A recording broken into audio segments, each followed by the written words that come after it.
है ना। Decomposition reaction हमारा कंप्लीट हो गया है कि नहीं।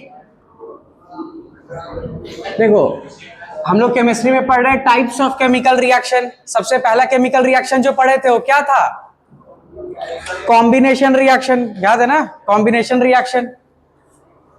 रिएक्शन में हमने देखा दो या दो से ज्यादा एलिमेंट या कंपाउंड मिलकर एक सिंगल प्रोडक्ट बनाता है। ध्यान रखना कॉम्बिनेशन रिएक्शन में हमें कितना प्रोडक्ट मिलता है, सिंगल प्रोडक्ट मिलता है। उसके बाद नेक्स्ट हम लोग पढ़े डिकॉम्पोजिशन रिएक्शन। कॉम्बिनेशन रिएक्शन का जस्ट ऑपोजिट है डिकॉम्पोजिशन रिएक्शन। डिकॉम्पोजिशन रिएक्शन में क्या होता है, आप एक सिंगल रिएक्टेंट को एनर्जी सप्लाई करो, वो दो या दो से ज्यादा सिंपलर सब्सटेंसेस में ब्रेक हो जाएगा। तो कॉम्बिनेशन रिएक्शन का जस्ट ऑपोजिट है।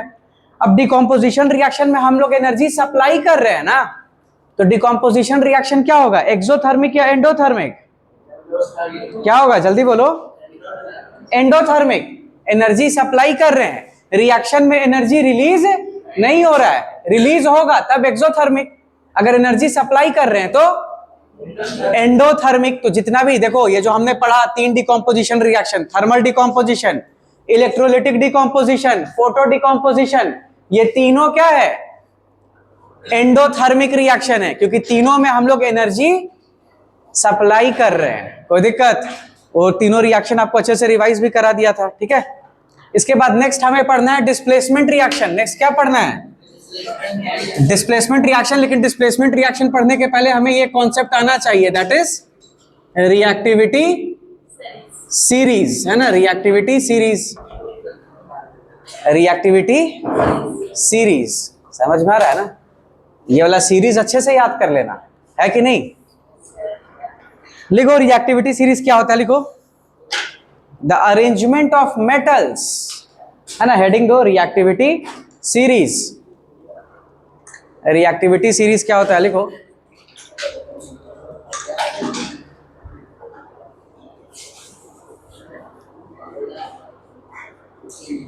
Reactivity series. इसमें लिखो रिएक्टिविटी सीरीज, है ना। डिस्प्लेसमेंट रिएक्शन पढ़ने के पहले ये कॉन्सेप्ट हमें आना चाहिए, तब हमें डिस्प्लेसमेंट रिएक्शन समझ में आएगा, ठीक है। रिएक्टिविटी सीरीज, इसमें लिखो the arrangement of metals, in the order of decreasing reactivity, the arrangement of metals in the order of decreasing reactivity, the arrangement of metals in the order of decreasing reactivity, the arrangement of metals in the order of decreasing reactivity। मतलब हम लोग metal को arrange करेंगे decreasing reactivity के terms में, ठीक है। जैसे सबसे ऊपर जो मेटल होगा इस सीरीज में वो सबसे ज्यादा रिएक्टिव होगा, उसके नीचे वाला मेटल उससे कम रिएक्टिव होगा, उसके नीचे वाला उससे कम, उससे कम, उससे कम। समझ में आ रहा है ना। तो सबसे ज्यादा रिएक्टिव होता है potassium, the most reactive metal जो हमें पढ़ना है, दैट इज हमारे सिलेबस में सबसे ज्यादा रिएक्टिव पोटेशियम है। क्या पोटेशियम से भी ज्यादा रिएक्टिव मेटल होता है? होता है, लेकिन वो हमारे सिलेबस में नहीं है। हमारे सिलेबस में हमें पढ़ना है सबसे रिएक्टिव मेटल क्या है, पोटेशियम। और इस रिएक्टिविटी सीरीज में जितना मेटल हम लोग पढ़ेंगे उसी का कंपाउंड बनाना हमें सीखना है, उसी का रिएक्शन सब हमें पढ़ना है। समझ में आ रहा है ना। तो क्लास 10th के सिलेबस में हम लोग देखेंगे the most reactive metal is potassium, है ना। पोटेशियम से जस्ट उसके नीचे कौन आएगा, सोडियम, उसके नीचे कैल्शियम, सोडियम के नीचे कैल्शियम, कैल्शियम के नीचे मैग्नीशियम, मैग्नीशियम के नीचे एल्यूमिनियम, इसके नीचे जिंक, उसके नीचे आयरन, उसके नीचे लेड, है ना। प्लीज सेंड टू लवली, उसके नीचे, है ना। तो इस टेबल में आप हाइड्रोजन भी लिख देना, ठीक है। ये सब हाइड्रोजन से ज्यादा रिएक्टिव मेटल है, और इसके बाद जो मेटल लिखेंगे वो सब हाइड्रोजन से कम रिएक्टिव है। हाइड्रोजन के नीचे कॉपर, कॉपर के नीचे सिल्वर, या मर्क्यूरी भी लिख लो, मर्क्यूरी है ना हमारे सिलेबस में, हाँ मर्क्यूरी है। कॉपर के नीचे आप लिख लेना मर्क्यूरी, मर्क्यूरी के नीचे एजी, एजी के नीचे गोल्ड, और आप एक प्लैटिनम भी ऐड कर देना, गोल्ड के नीचे प्लैटिनम। तो ये रिएक्टिविटी सीरीज हमें याद करना है। The most reactive metal is potassium and the least reactive metal is platinum according to this series, है ना, है ना। दिस इज पोटेशियम, सोडियम, है ना, उसके नीचे कैल्शियम, उसके नीचे मैग्नीशियम, है ना, मैग्नीशियम, उसके नीचे एल्यूमिनियम,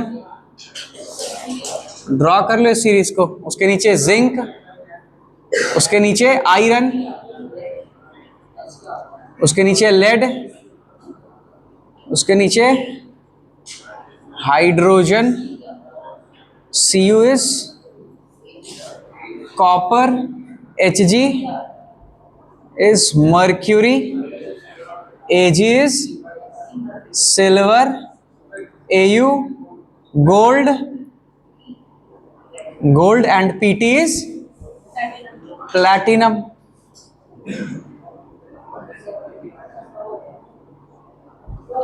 ठीक है, potassium, sodium, calcium, magnesium, aluminium, zinc, iron, lead, hydrogen, copper, mercury, silver, gold, platinum.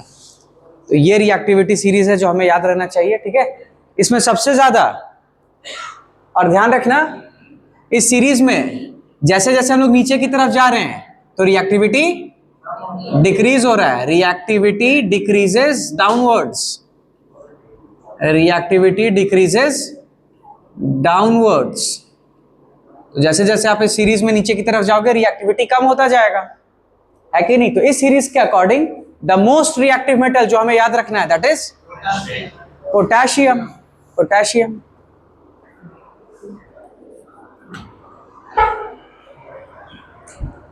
है ना, पोटेशियम से भी रिएक्टिव मेटल सब होता है, रुबिडियम, सीसियम, लेकिन वो सब हमें नहीं पढ़ना है, हमारे सिलेबस के अकॉर्डिंग पोटेशियम।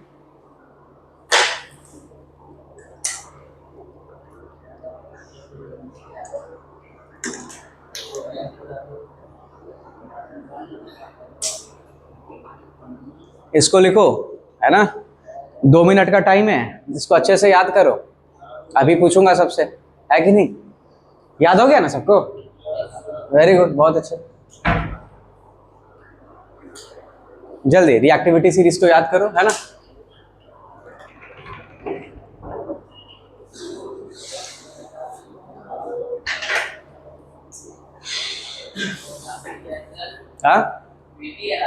हाँ, प्लैटिनम, लास्ट में पीटी,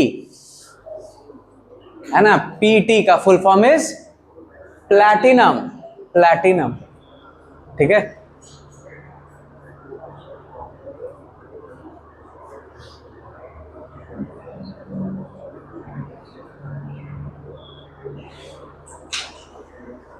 सब ठंडा हुआ खुद ही लेता है।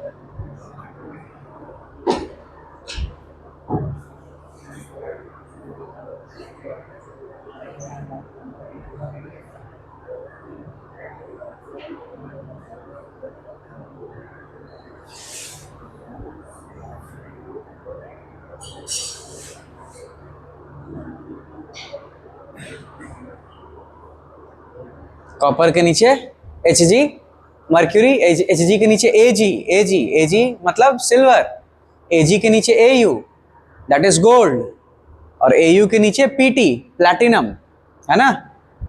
जल्दी लिखो, क्या कर रहे हो, 9th में सब याद हो गया था ना, लिखो फटाफट। Hg मर्क्यूरी, H हाइड्रोजन,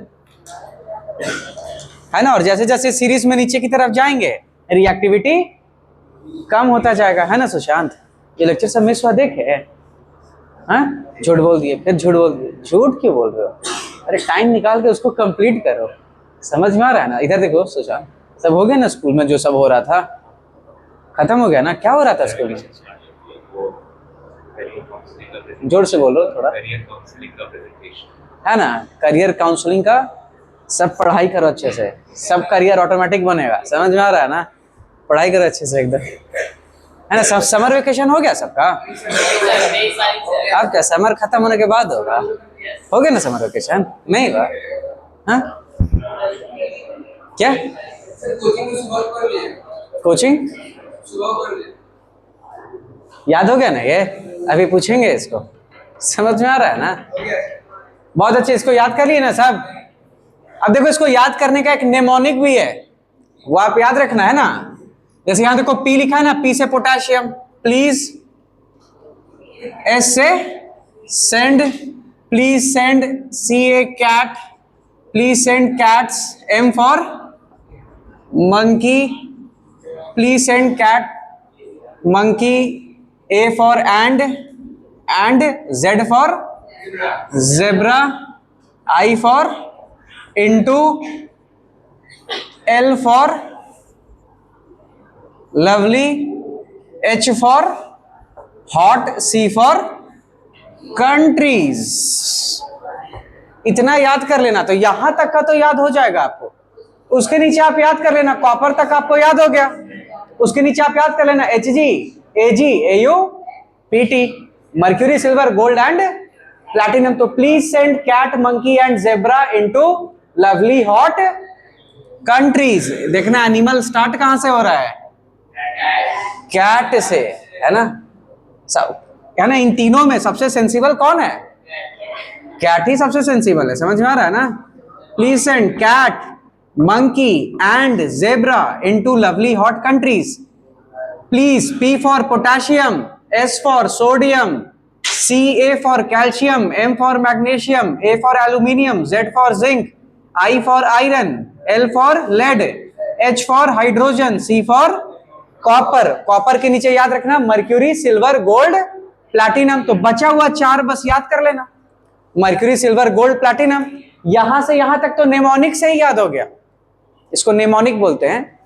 ये अभी आप 10th में एक नेमोनिक देखे, ऐसा जब आप 11th 12th में जाओगे तो केमिस्ट्री में बहुत सारा नेमोनिक्स आने लगेगा। याद करने का सब ट्रिक सिखाया जाएगा आपको। फिर आप और हायर एजुकेशन में जाओगे तो और भी आपको खुद से नेमोनिक्स बनाना पड़ेगा चीजों को याद रखने के लिए। समझ में आ रहा है ना? इससे याद रखना इजी हो जाता है। अब आपको ये स्टेटमेंट याद रहेगा, please send cat monkey and zebra into lovely hot countries. यहां से कॉपर तक का आपको सारा मेटल याद हो जाएगा। क्लियर है ना सबको यहां तक?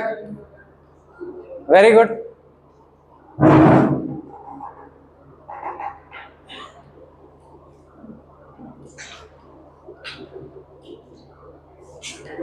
हो गया ना? हो गया ना यहां तक? Very good.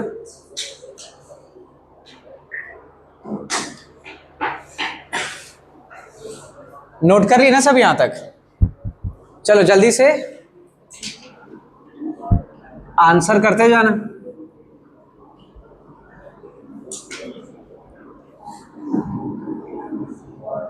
बताओ the most reactive metal is, तो ध्यान रखना आप इन दोनों को तो साथ में याद रखना, पोटेशियम एंड सोडियम दोनों हाईली रिएक्टिव होता है। सोडियम से बस थोड़ा सा ज्यादा रिएक्टिव है पोटेशियम, बाकी पोटेशियम सोडियम दोनों बहुत ज्यादा रिएक्टिव होता है। समझ में आ रहा है ना? अगर आपको विश्वास नहीं है ना तो आप सोडियम का थोड़ा सा छोटा सा ऐसा पीस लाके बस उसको पानी में फेंक दोगे ना तो वहां पे ब्लास्ट हो जाएगा। समझ में आ रहा है ना? अगर आप सोडियम या पोटेशियम का पीस उठाकर पानी में फेंक दोगे ना तो वहां पे क्या हो जाएगा? ब्लास्ट हो जाएगा। Highly reactive. समझ में आ रहा है ना? Sodium, potassium, sodium. तो पोटेशियम सबसे ज्यादा रिएक्टिव, उसके नीचे सोडियम, उसके नीचे याद रखना कैल्शियम, मैग्नीशियम। इन चारों को एक ग्रुप में रखना, याद रखना इन चारों को, है ना। Potassium, sodium, calcium, magnesium. इनके नीचे फिर और चार आएंगे, that is aluminium, zinc, iron, lead. Aluminium, zinc, iron, lead. इसके बाद आ जाएगा हाइड्रोजन। हाइड्रोजन के नीचे एक मेटल आएगा, दैट इज कॉपर। के नीचे मर्क्यूरी, के नीचे, उसके नीचे, उसके नीचे। याद हो गया ना? पक्का ना? Very good. एक बार वापस से बोलते जाओ आप। सबसे ऊपर कौन सा मेटल? पोटेशियम। उसके नीचे, उसके नीचे उसके नीचे, उसके नीचे, उसके नीचे जिंक, उसके नीचे फिर उसके नीचे हाइड्रोजन, उसके नीचे copper, next mercury, silver, gold. याद हो गया ना? बस ये रिएक्टिविटी सीरीज आपको याद रहना चाहिए। अगर ये रिएक्टिविटी सीरीज याद रहेगा फिर आप डिस्प्लेसमेंट रिएक्शन खुद से सॉल्व कर लोगे। डिस्प्लेसमेंट रिएक्शन सॉल्व करना मतलब ये रिएक्टिविटी सीरीज याद रहना चाहिए। ठीक है, चलो ये याद हो गया। इसके बाद अब हम लोग देखते हैं डिस्प्लेसमेंट रिएक्शन। नेक्स्ट लिखो आप लोग, हेडिंग दो डिस्प्लेसमेंट रिएक्शन।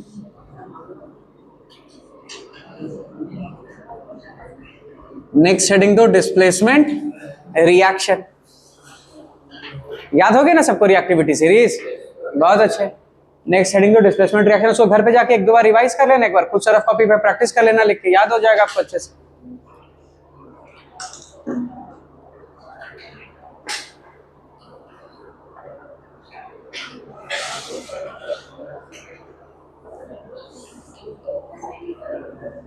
डिस्प्लेसमेंट रिएक्शन देखो इसमें क्या होता है, इसका कॉन्सेप्ट क्या है ये देखो। यहां पर क्या होगा ना, एक मेटल ए होगा, एक मेटल होगा, है ना, एक ये मेटल है ए, इसको हम लोग रिएक्ट कराएंगे बी एक्स से, है ना। यहां पे बी मेटल है, ए मेटल है और बी मेटल है, एक्स मेटल नहीं है, एक्स नॉन मेटल होगा, ए मेटल है बी मेटल है ना। तो ये देखो ए वाला मेटल अकेले है, मतलब ये एलिमेंटल फॉर्म में है। एलिमेंट मतलब यहां पे सिर्फ ए वाला एटम प्रेजेंट है, और ये मेटल बी का क्या है, ये कंपाउंड है, मेटल बी का कंपाउंड है। और मान लो यहां पर जो मेटल ए है वो ज्यादा रिएक्टिव है मेटल बी से, ए ज्यादा रिएक्टिव है मेटल बी से। तो डिस्प्लेसमेंट रिएक्शन में क्या होता है, जो ज्यादा रिएक्टिव मेटल होता है वो लेस रिएक्टिव मेटल को डिस्प्लेस कर देता है उसके कंपाउंड में से, और इसको डिस्प्लेस करके खुद आ जाएगा। समझ में आ रहा है ना? और यहां पर फिर हमें क्या मिलेगा, ए आकर एक्स के साथ कंपाउंड बना लेगा और बी अलग हो जाएगा। समझ में आ रहा है ना, है कि नहीं? समझ गए ना? यहां पर ए मेटल है, बी मेटल है, तो ये मेटल ए एलिमेंट के फॉर्म में है, यहां पर सिर्फ मेटल ए का एटम सब है कि नहीं? ये मेटल बी का कंपाउंड है। तो डिस्प्लेसमेंट रिएक्शन में क्या होता है, the more reactive metal displaces the less reactive metal from its compound. और ये बी की जगह ए आ जाएगा, ए आकर एक्स के साथ कंपाउंड बना लेगा ए एक्स, और ये बी सेपरेट हो जाएगा। कोई दिक्कत? क्लियर है नहीं यहां तक? बहुत अच्छे। लिखो आप डिस्प्लेसमेंट रिएक्शन में लिखो, the reaction in which, displacement reaction में लिखो, the reaction in which, the reaction in which the more reactive, the reaction in which the more reactive element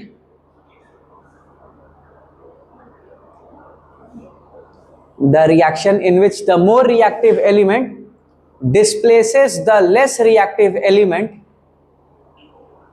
the reaction in which the more reactive element displaces the less reactive element, displaces the less reactive element from its compound, displaces the less reactive element from its compound, the reaction in which more reactive element displaces the less reactive element from its compound। उसके बाद आप ये लिख कर दिखा देना, है ना, a plus bx gives ax plus b, और यहां लिख लेना, यहां पर a is more reactive than b, a is more reactive than b, ये स्टेटमेंट लिख लेना इसके नीचे। तो इस तरीके से डिस्प्लेसमेंट रिएक्शन होता है। रंजीत समझ में आ रहा है ना?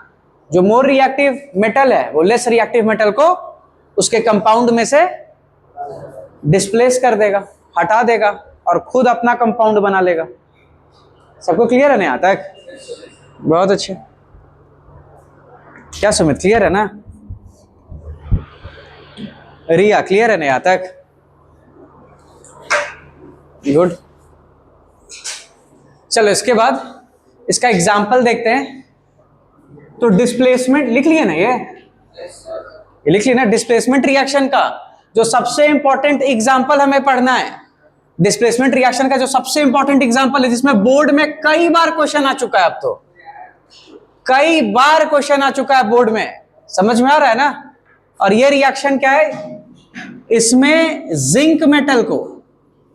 जिंक को हम लोग रिएक्ट कराएंगे किससे, कॉपर सल्फेट के एक्वस सॉल्यूशन से। तो अब आपको याद है ना रिएक्टिविटी सीरीज, जिंक मेटल है, कॉपर भी मेटल है, और ये कॉपर मेटल का कंपाउंड। तो जिंक और कॉपर में ज्यादा रिएक्टिव कौन है, जिंक। रिएक्टिविटी सीरीज में ज्यादा ऊपर कौन था, जिंक ज्यादा ऊपर था, तो जिंक ज्यादा रिएक्टिव है। तो जिंक क्या करेगा, कॉपर को डिस्प्लेस कर देगा, और कॉपर को डिस्प्लेस करेगा तो ये देखो जिंक कंपाउंड बनाएगा किसके साथ, SO4 के साथ। जिंक का वैलेंसी आपको याद है कितना था, 2, SO4 का वैलेंसी 2, दोनों का वैलेंसी 2, तो वैलेंसी कैंसिल आउट हो जाएगा। तो क्या आएगा, ZnSO4, यानी यहां पे बनेगा zinc sulphate, that is ZnSO4 का एक्वस सॉल्यूशन प्लस कॉपर, ये सॉलिड फॉर्म में डिस्प्लेस हो जाएगा। ठीक है, मतलब ये रिएक्शन इंपॉर्टेंट है। इससे भी इंपॉर्टेंट एक रिएक्शन है, वो हम लोग देखेंगे, समझ में आ रहा है ना। वो बोर्ड में कई बार पूछता है, आयरन वाला वो रिएक्शन है, जिंक वाला नहीं है ना। उसमें भी कॉपर सल्फेट ही रहेगा, लेकिन वहां आयरन आ जाएगा, वो बोर्ड में कई बार पूछा है। ठीक है, ये भी इंपॉर्टेंट है, लिख लो इसको। यहां पर लिख लेना, कॉपर सल्फेट का कलर क्या होता है ना, ध्यान रखना, ये लिख लेना जिसको नहीं पता। ये जिंक है, ये क्या है, दिस इज कॉपर सल्फेट, इसका कलर लिख लेना, इसका कलर इज ब्लू। ये क्या है, जिंक सल्फेट। जिंक सल्फेट क्या होता है, कलरलेस, इसका कोई कलर नहीं होता है। और कॉपर का कलर आप जानते हो, रेडिश ब्राउन। कॉपर का कलर तो पहले ही बता दिया, रेडिश ब्राउन है कि नहीं। नोट कर लो इस रिएक्शन को, डिस्प्लेसमेंट रिएक्शन है। यहां पर जिंक डिस्प्लेस कर दिया, किसको, कॉपर को डिस्प्लेस कर दिया। मोर reactive metal displaces less reactive metal from its compound. More reactive metal displaces less reactive metal from its compound. Note करो यहां तक।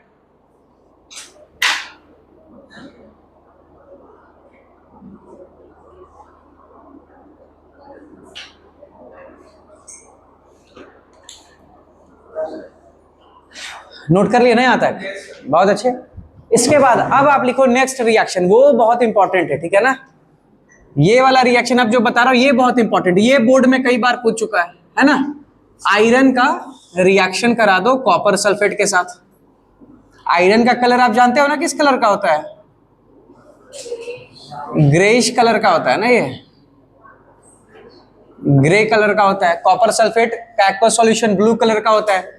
तो यहां पर आपको मिल जाएगा FeSO4, that is iron 2 sulphate या फेरस सल्फेट। और कॉपर का कलर आप जानते ही हो, ये क्या है, कॉपर। कॉपर का कलर जानते हो ना, रेडिश ब्राउन। जिसका कलर बताते जा रहा हूं उसको कॉपी में एक जगह लिख लेना, याद करने में इजी होगा। यहां पे देखो आयरन ज्यादा रिएक्टिव है ना कॉपर से। आयरन रिएक्टिविटी सीरीज में ऊपर आता है कॉपर के, तो आयरन डिस्प्लेस कर देगा कॉपर को उसके कंपाउंड में से, और आयरन खुद आकर सल्फेट के साथ कंपाउंड बनाएगा, और कॉपर सेपरेट हो जाएगा उसके कंपाउंड में से। क्या है सर्जन, समझ में आ रहा है ना। गुड। क्या तन्मय, हिमांशु, क्लियर है ना यहां तक, है ना। डिस्प्लेसमेंट रिएक्शन पढ़ रहे हैं हम लोग। इसमें क्या होता है, मोर reactive metal displaces less reactive metal from its compound. जो ज्यादा रिएक्टिव मेटल है वो कम रिएक्टिव मेटल को डिस्प्लेस कर देता है, हटा देता है, और खुद आकर कंपाउंड बना लेता है। तो यहां पे आयरन कॉपर को डिस्प्लेस कर देगा, तो आयरन सल्फेट के साथ कंपाउंड बनाएगा, दैट इज फेरस सल्फेट, और कॉपर अलग हो जाएगा। हिमांशु, तन्मय, कैसे पता चला कि आयरन ज्यादा रिएक्टिव है कॉपर से? आयरन ज्यादा रिएक्टिव है कॉपर से कैसे पता चला? रिएक्टिविटी सीरीज किसकी मदद से पता चला? जब तुम लोग नहीं आए थे तो पढ़ाया था, उसको रिकॉर्डेड क्लास में देख लेना। समझ में आ रहा है ना?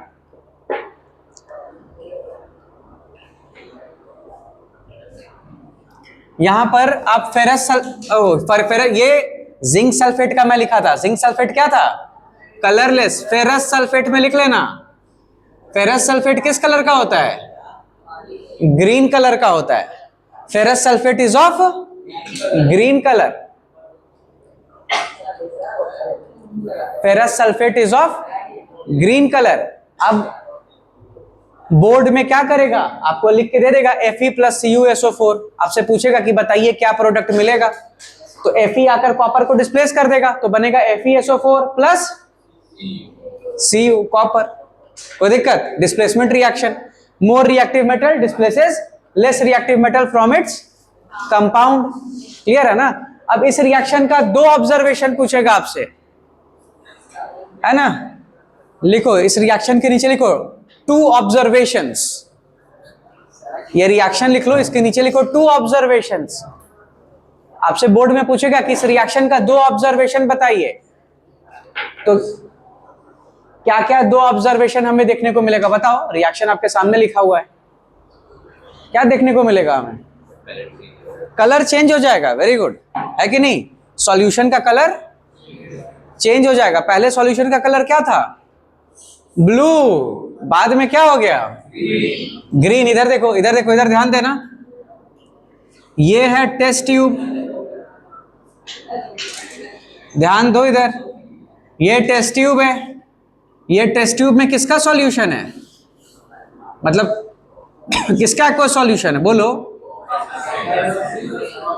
CuSO4 का एक्वा सॉल्यूशन है ये। समझ में आ रहा है ना? हमने इसमें क्या डाला? आयरन डाल दिया। तो आप इसमें क्या करो, इस सॉल्यूशन में हमने ये आयरन नेल, आप आयरन नेल यूज कर लो। नेल आता है ना? नेल जानते हो ना? बहुत अच्छे। This is iron nail. ये क्या है? This is iron nail. Iron nail का कलर क्या होता है? आयरन नेल का कलर होता है ग्रे। और कॉपर सल्फेट का एक्वा सॉल्यूशन, इसका कलर क्या है? ब्लू। अब जैसे ही आप आयरन नेल डालोगे कॉपर सल्फेट में, रिएक्शन स्टार्ट हो जाएगा। आयरन कॉपर को डिस्प्लेस करने लगेगा। आफ्टरवर्ड्स, थोड़ी देर के बाद आपको क्या देखने को मिलेगा? आफ्टरवर्ड्स, थोड़ी देर के बाद आपको देखने को मिलेगा, ये जो टेस्ट ट्यूब है, इसमें पहले किसका सॉल्यूशन प्रेजेंट था? Copper sulphate. अब इसमें किसका सॉल्यूशन आ जाएगा? Ferrous sulphate. अब इसमें आ जाएगा, रिएक्शन के बाद FeSO4 का एक्वा सॉल्यूशन आ जाएगा। इसका कलर क्या होता है? तो पहला ऑब्जर्वेशन तो ये है हमारा, सॉल्यूशन का कलर ब्लू से ग्रीन हो जाएगा due to formation of ferrous sulphate. इसके बाद दूसरा ऑब्जर्वेशन है, आयरन नेल का कलर क्या है? आयरन नेल का कलर है ग्रे। लेकिन जैसे जैसे ये रिएक्शन होते जाएगा, कॉपर सेपरेट होते जाएगा, कॉपर सॉल्यूशन में से अलग होते जाएगा, तो वो सारा कॉपर का एटम जाकर कहां डिपॉजिट हो जाएगा? आयरन के सरफेस पे। तो रिएक्शन के बाद आपको जो आयरन नेल है उसका कलर क्या दिखाई देगा? Reddish brown. आयरन नेल फिर रेडिश ब्राउन दिखाई देने लगेगा due to deposition of copper on its surface. समझ में आ रहा है ना? रिएक्शन के बाद क्या होगा? ये जो आयरन नेल है, ये जो आयरन नेल का कलर है, ये ग्रे से हो जाएगा reddish brown. Reddish brown due to deposition of copper, due to deposition of copper on the surface of iron, on the surface of iron.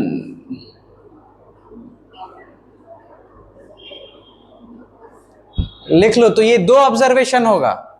सबसे पहला, सॉल्यूशन का कलर ब्लू से ग्रीन, और दूसरा आयरन नेल का कलर ग्रे से reddish brown due to deposition of copper on its surface. Clear है ना सबको? ये ऐसा टेस्ट ट्यूब बना के दिखा दो, उससे आपको 2 ऑब्जर्वेशन साफ दिखाई दे रहा है। कोई दिक्कत? क्लियर है ना यहाँ तक? गुड। क्या हो गया सिमरन, समझ में आ रहा है ना? अंजलि क्लियर है ना यहाँ तक?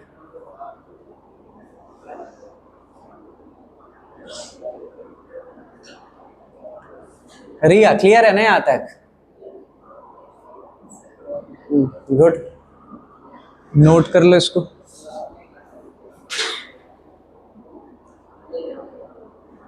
है नहीं, बहुत इंपॉर्टेंट रिएक्शन है, इसको स्टार मार्क कर देना, डबल स्टार। समझ में आ रहा है ना?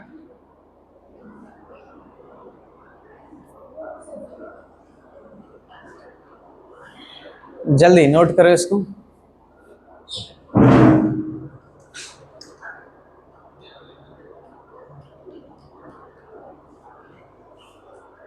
है ना, इस रिएक्शन को डबल स्टार मार्क करना है ना। बताओ, स्टार नहीं लगाया था अभी तक, यहां स्टार लगाना था रिएक्शन पे। कोई नहीं, नोट करो नोट करो नोट करो।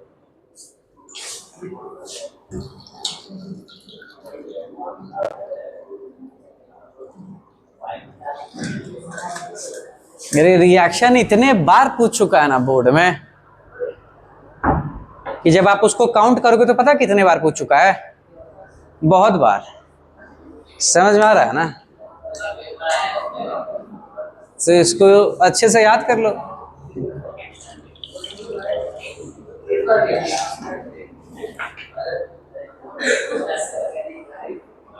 इस बार भी आएगा।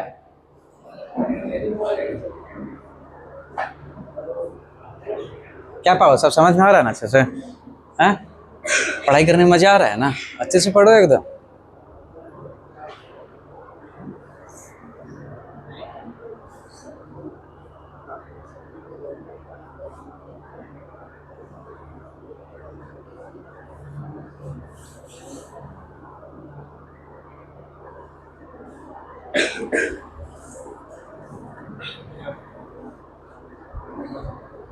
लिख रहे हो ना ठीक से?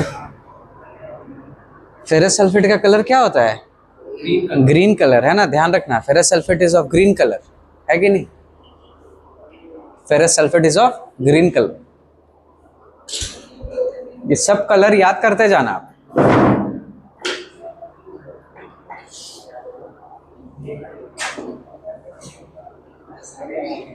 जल्दी जल्दी नोट करो सब।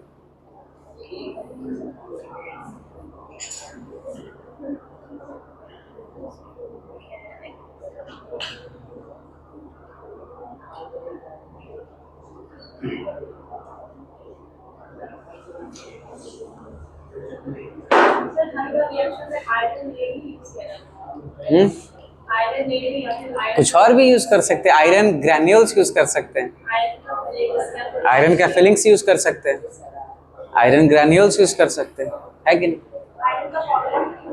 वही तो है आयरन फिलिंग, है ना? आयरन फिलिंग, है कि नहीं?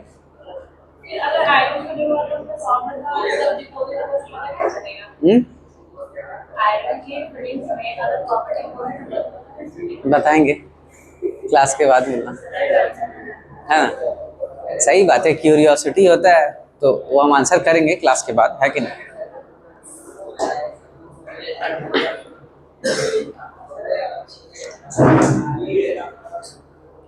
चलो, हो गया ना? यहाँ तक नोट कर लिए ना?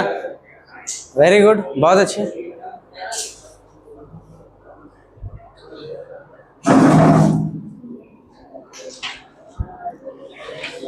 इसके बाद नेक्स्ट रिएक्शन है, आप इसको खुद से सॉल्व करो। नेक्स्ट रिएक्शन है पीबी। ये कौन सा मेटल है? ये क्या नाम है इसका? लेड।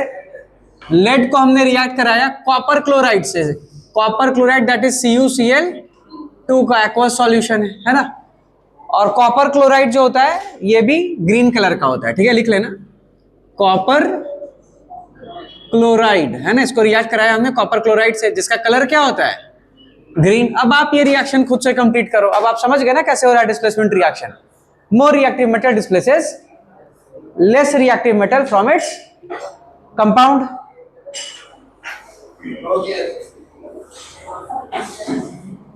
हाँ देखो क्या लिखे हो ये? ये ऑक्सीजन है ना? हाँ, कहाँ है वहां ऑक्सीजन? कहीं बोर्ड पे ऑक्सीजन दिखाई दे रहा है तुमको?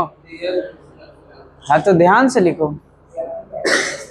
है कि नहीं? कंप्लीट करो इस रिएक्शन को। क्या लेड कॉपर से ज्यादा रिएक्टिव है? है। लेड कॉपर से ज्यादा रिएक्टिव, तो लेड डिस्प्लेस कर देगा कॉपर को।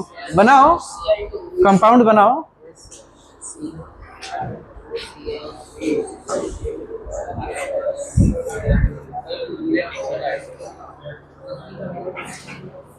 जल्दी सॉल्व करो इसको।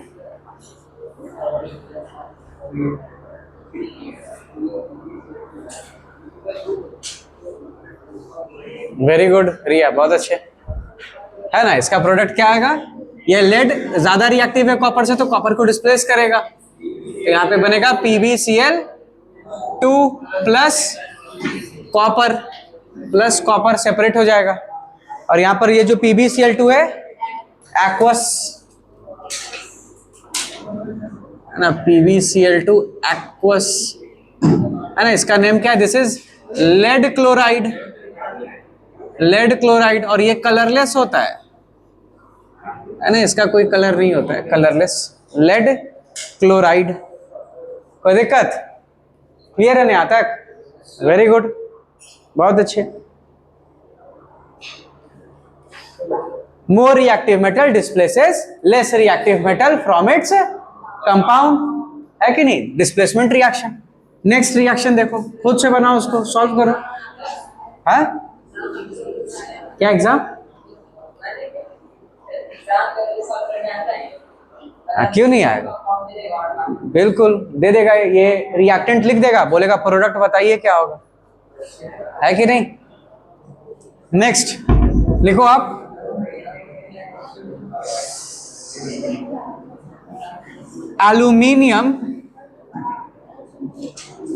एल्यूमिनियम को रिएक्ट कराया हमने Fe2O3 से, that is ferric oxide.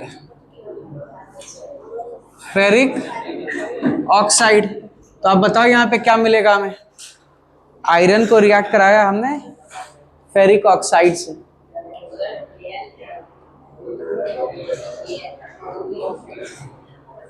Iron कह रहे हो, एल्यूमिनियम को हमने रिएक्ट कराया है ना, एल्यूमिनियम को हमने रिएक्ट कराया फेरिक ऑक्साइड से। तो क्या एल्यूमिनियम आयरन से ज्यादा रिएक्टिव है? एल्यूमिनियम रिएक्टिविटी सीरीज में आयरन के ऊपर है, तो एल्यूमिनियम क्या करेगा? आयरन को डिस्प्लेस करेगा। और ये एल्यूमिनियम फिर किसके साथ कंपाउंड बनाएगा? ऑक्सीजन के साथ, है ना। एल्यूमिनियम, अब बताओ क्या कंपाउंड बनेगा यहाँ? Al2O3। एल्यूमिनियम का वैलेंसी 3, ऑक्सीजन का वैलेंसी 2। वैलेंसी इंटरचेंज करो, क्या बनेगा? Al2O3 प्लस क्या मिलेगा हमें यहाँ? आयरन। कोई दिक्कत? अभी बस हमने इसको एज अ डिस्प्लेसमेंट रिएक्शन देखा, कौन किसको डिस्प्लेस कर रहा है। ये जो रिएक्शन यहां लिखा हुआ है, ये बहुत इंपॉर्टेंट रिएक्शन है। इसको हम लोग मेटल नॉन मेटल वाले चैप्टर में दोबारा से पढ़ेंगे। इस रिएक्शन का नेम है, दिस इज थर्माइट रिएक्शन। लिख लो, थर्माइट रिएक्शन। और ये हाईली एक्सोथर्मिक रिएक्शन है। ध्यान से सुनना, जनरली जितना भी डिस्प्लेसमेंट रिएक्शन होता है वो सब एक्सोथर्मिक होता है। और ये वाला रिएक्शन में इतना ज्यादा हीट एनर्जी प्रोड्यूस होता है, इस वाले रिएक्शन में इतना ज्यादा हीट एनर्जी प्रोड्यूस होता है। आप बस ये याद रखना कि यहां पे ये जो आयरन बनता है ना, ये लिक्विड स्टेट में प्रोड्यूस होता है। इतना ज्यादा हीट एनर्जी प्रोड्यूस होता है इस रिएक्शन में। और इस रिएक्शन को यूज किया जाता है कहां पर? रेलवे ट्रैक्स पे यूज करते हैं। अगर कहीं रेलवे ट्रैक में क्रैक आ जाता है तो वहां पे ये थर्माइट रिएक्शन को ही यूज करके रेलवे ट्रैक्स को जोड़ा जाता है। आयरन यहां लिक्विड फॉर्म में प्रोड्यूस हुआ ना, उस क्रैक में आयरन को फिल कर देते हैं, वो क्रैक खत्म हो जाता है। समझ में आ रहा है ना? बहुत ज्यादा हीट प्रोड्यूस होता है इस रिएक्शन में। आप जाके सर्च कर लेना गूगल पे, है कि नहीं? Thermite reaction use to join the railway tracks. आपको मिलेगा 3 मिनट का वीडियो, जाके देख लेना उसको। समझ में आ रहा है ना? कोई दिक्कत? क्लियर है ना यहां तक? बहुत अच्छे। इसके बाद नेक्स्ट रिएक्शन लिखो आप लोग। नेक्स्ट रिएक्शन इज, यहां तक क्लियर है ना सबको? More reactive metal displaces less reactive metal from its compound, that is known as displacement reaction. और ये इस स्पेशल रिएक्शन के बारे में वापस से पढ़ेंगे हम लोग मेटल और नॉन मेटल वाले चैप्टर में। इस वाले रिएक्शन में इतना हीट प्रोड्यूस होता है कि आयरन यहां पर कैसे प्रोड्यूस होता है? मोल्टेन स्टेट, लिक्विड स्टेट में। समझ में आ रहा है ना?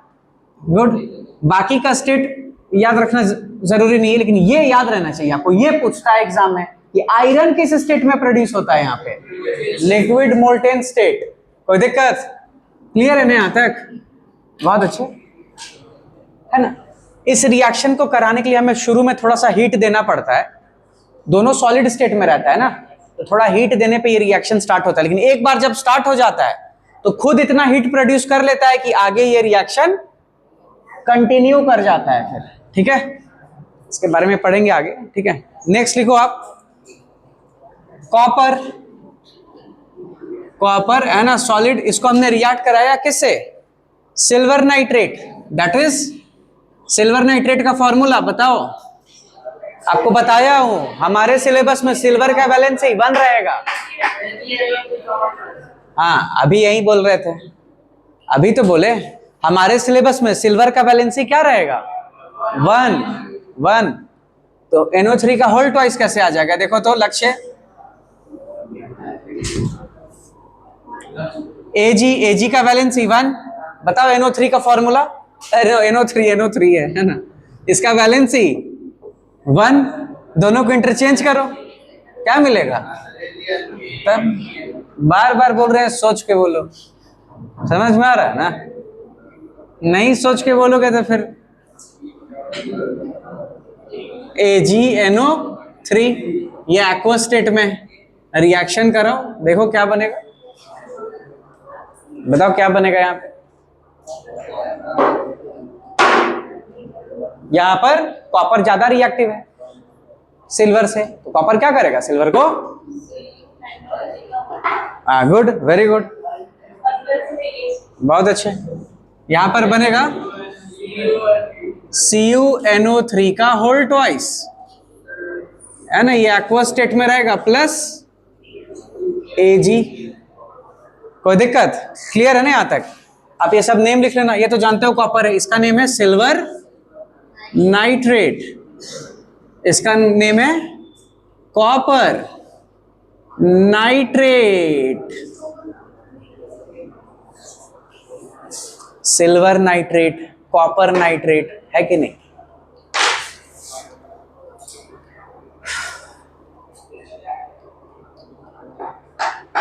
लक्ष्य नोट कर लिए? नोट करो जल्दी, हो गया ना? गुड। इसको बैलेंस करो, इसको बैलेंस करो सब जल्दी, फास्ट। आप बैलेंस करो इसको।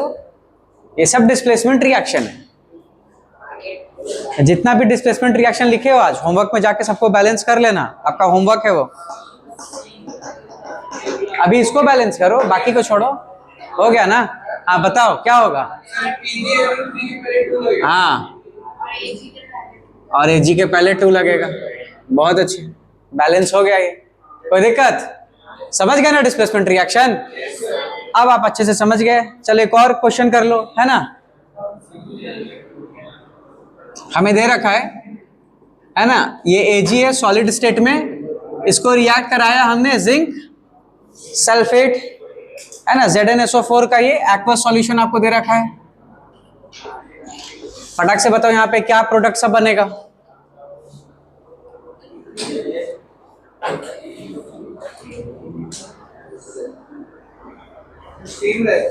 हाँ जल्दी सॉल्व करो।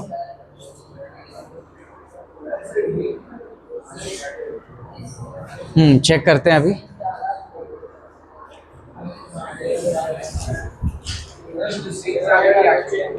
हाँ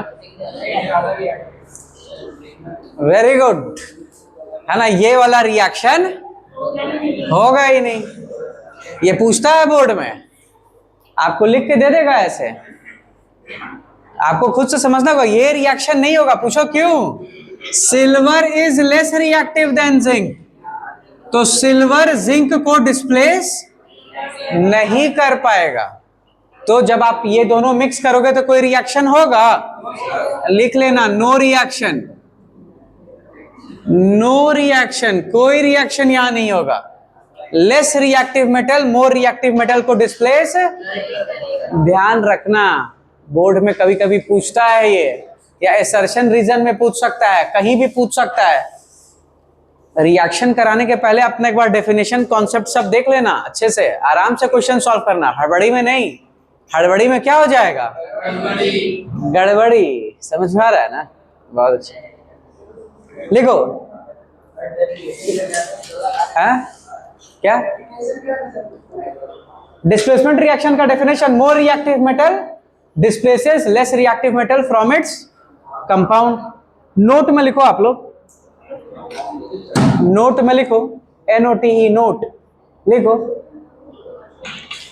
all the displacement reactions are exothermic. Note में लिख लो इस बात को, all the displacement reactions are exothermic, all the displacement reactions are exothermic.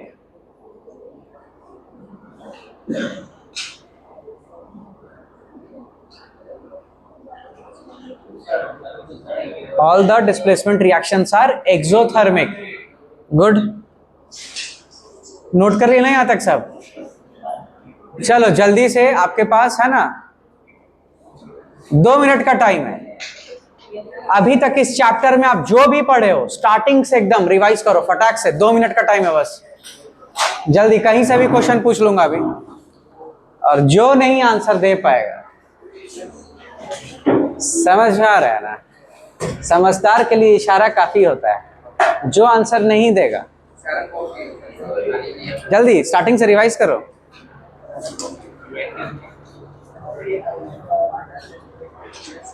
है ना, अपना एकदम जल्दी जल्दी रीड करो, टॉपिक देखो उसमें क्या पढ़े हो, फटाक से रीड करो, आगे बढ़ो, टाइम मत लो। फास्ट रीडिंग करने को कहा हूं अभी आपको, है ना, आपको उतने देर में समझना भी है, समझ समझ के पढ़ो और फास्ट रीडिंग करो, जल्दी जल्दी।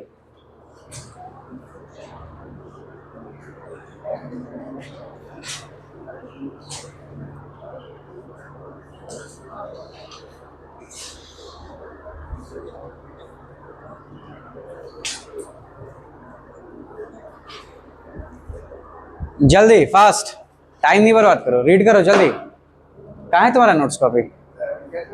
नोट्स कॉपी कहाँ पे?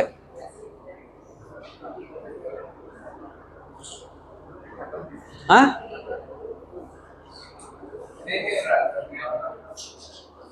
चलो जल्दी जल्दी रिवाइज करो सर।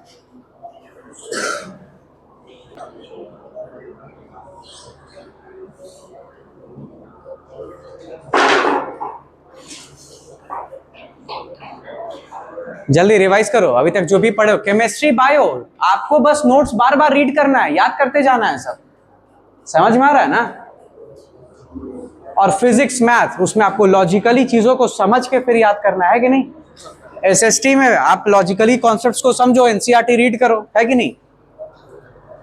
नोट्स बना के इकट्ठा करके नहीं रखना है। अब बताइए, देखिए बीच में फिजिक्स का नोट्स आ गया, जल्दी जल्दी रिवाइज करो जल्दी।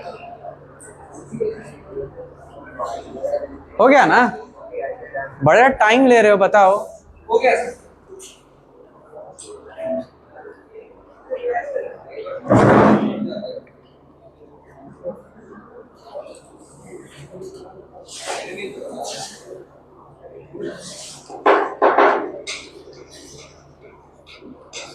चलो जल्दी जल्दी आंसर करते जाओ। कॉपर का कलर क्या होता है? आयरन का कलर, कैल्शियम का कलर, जनरली जितना भी मेटल होता है ना, जनरली वो सब ग्रे कलर का होता है। कुछ कुछ मेटल ग्रे कलर का नहीं होता, जैसे कॉपर रेडिश ब्राउन हो गया, या गोल्ड येलोइश कलर का हो गया, बाकी मैक्सिमम मेटल सिल्वर का ये ग्रे कलर का होता है, कैल्शियम भी ग्रे कलर का होता है, ठीक है, कैल्शियम भी ग्रे कलर का होता है, ठीक है। नेक्स्ट आंसर करो, कॉपर ऑक्साइड, जल्दी।